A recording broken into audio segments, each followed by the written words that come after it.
Good evening. দেখো আজকে এটা নাম্বার সিস্টেমের লাস্ট ক্লাস বলা যায়, কারণ নাম্বার সিস্টেমের মধ্যে আর সেরকম কিছু নেই।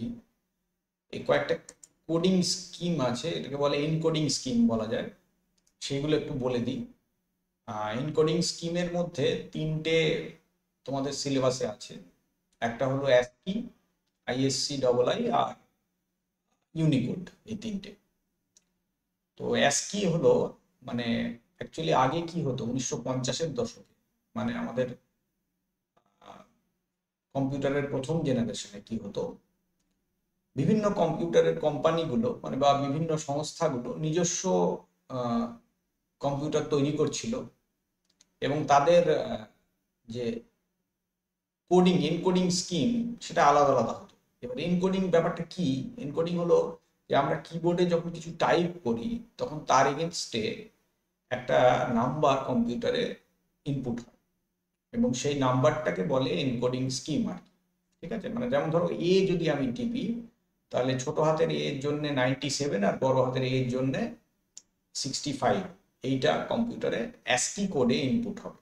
ঠিক আছে, কিন্তু আগে কি ছিল, আগে এই এনকোডিং স্কিমটা প্রত্যেকটা সংস্থার আলাদা আলাদা ছিল। ফলে একটা সংস্থার এনকোডিং যখন আরেকটা সংস্থা ব্যবহার করত তখন তাদের মধ্যে মানে মিল থাকতো না, ফলে কাজ করতে গেলে অসুবিধে হতো। তো সেই জন্য কি হলো, একটা স্ট্যান্ডার্ড ব্যবহার করা হলো 1960-এর দশকে। অ্যাসকি তৈরি করা হলো প্রথমেই, মানে প্রায় 1960-61 সময় তৈরি করা হয় এটা। তো এটার নাম হচ্ছে American standard code for information interchange. কি করা হলো, প্রত্যেকটা কিবোর্ডের কি এর জন্য একটা করে নাম্বার দেওয়া হলো এবং সেই স্পেশাল কিগুলোর জন্য একটা করে নাম্বার রাখা হলো টেবিল আকারে, এবং সেটাতে প্রেস করলে ওই নাম্বারটা কম্পিউটার বুঝবে এবং সেই অনুযায়ী কম্পিউটারের বিভিন্ন মানে কোডিংগুলো করা হলো এবং সারা পৃথিবীব্যাপী একই টাইপের কোডিং ব্যবহার করা শুরু হলো। তো এবারে অ্যাসকিটা অ্যাকচুয়ালি হলো একটা 7 বিট কোড। 7 বিট মানে হলো 7টা 1 আর 0 কম্বিনেশন, মানে 1 0 1 1 1 0 1 এরকম। এবার এই 7টা ভ্যালু দিলে টোটাল কতগুলো, সবচেয়ে বেশি কতগুলো ক্যারেক্টার লেখা যায়? উত্তর হচ্ছে 128টা। কারণ এই সংখ্যাটা হচ্ছে 2 টু দি পাওয়ার 7। ঠিক আছে, 2 to the power 7 which is equal to 128, মানে 0 থেকে 127 অব্দি এতগুলো ক্যারেক্টারকে প্রকাশ করা যায় এই অ্যাসকি ক্যারেক্টারের মাধ্যমে। ঠিক আছে, তো এইরকমই আর একটা কোড পরবর্তীকালে ব্যবহার করা শুরু হয় যখন দেখা যায় যে পুরোনো কিবোর্ডগুলো চলছে না, তখন এইটা ব্যবহার করা হচ্ছিল, ইবিসিডি আইডি আইসি। এটার ফুল ফর্ম হলো এক্সটেন্ডেড বাইনারি কোডের ডেসিমেল ইন্টারচেঞ্জ কোড। ওইটা ওই 8 বিট কোড, এটা হচ্ছে 8 বিট। 8 বিট মানে স্বাভাবিকভাবেই কি হবে, 2 টু দি পাওয়ার 8 হবে। আর 2 টু দি পাওয়ার 8 হওয়া মানে কিন্তু মানে সংখ্যাটা দ্বিগুণ হয়ে গেল, বুঝতে পারছো? তার মানে এবার নেক্সট ইবিসিডি আইসিতে 256টা ক্যারেক্টারকে প্রকাশ করা যেতে লাগবে। বুঝতে পারছো কত ভ্যারাইটি এসে গেল? তো এইটাকে আমরা ইবিসিডিআইসি বললাম, এক্সটেন্ডেড বাইনারি কোডের ডেসিমেল ইন্টারচেঞ্জ কোড। এটা তোমাদের সিলেবাসে দেয়া হয়। এটা ওই মডার্ন মাল্টিমিডিয়া যে কিবোর্ড টিবোর্ড আছে সেগুলোতে অনেক কি থাকে, সেগুলোর এনকোডিং করার জন্য ব্যবহার করা হয়।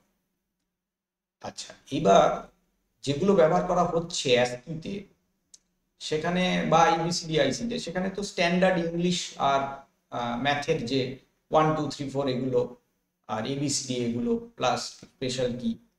কিন্তু পরবর্তীকালে দেখা গেল যে এটাতে সবকিছু হচ্ছে না। যেমন Indian standard code for information interchange কেন এলো?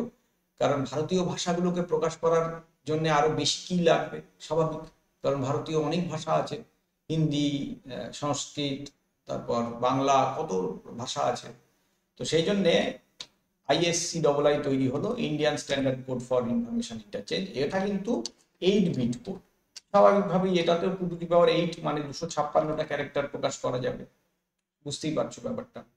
আচ্ছা, ইউনিকোড যেটা, এটা হলো ইউনিভার্সাল ক্যারেক্টার এনকোডিং স্কিম। এটা হলো মানে সমস্ত কম্পিউটারের ক্ষেত্রে এই জিনিসটা ব্যবহার করা হয়ে থাকে, ইউনিকোডটা। মানে এটা অনেক মেশিনের ক্ষেত্রে ইউনিভার্সালি ব্যবহার করা হয়, সেই জন্য এটার নাম দেওয়া হয়েছে ইউনিকোড। ঠিক আছে, মানে এটা কমন আর কি। এই কোডটা, এটাও 8 বিট কোড, ইউনিকোডটাও 8 বিট, এবং এটারও 256টা ক্যারেক্টার আমরা এইতে প্রকাশ করতে পারি। তো এটা ওই ইউনিভার্সাল ক্যারেক্টার এনকোডিং স্কিম আর কি। মানে একটা মেশিনে চললে সেইটাকে এমনভাবে ব্যবহার করা হয় যেটা কিনা পৃথিবীর যে কোনো কম্পিউটারে খুললে বোঝাও যাবে, আবার সেখানে টাইপ করলেও ওই কোডিং সিস্টেমটাই করা থাকবে, যে কোনো কম্পিউটার থেকে সেটা ইনপুটটাও একইভাবে নেবে আর কি। এই টোটাল সিস্টেমটাকে আমরা বলছি এনকোডিং স্কিম। ঠিক আছে, তোমাদের নাম্বার সিস্টেমের মধ্যে এইটুকুই আছে।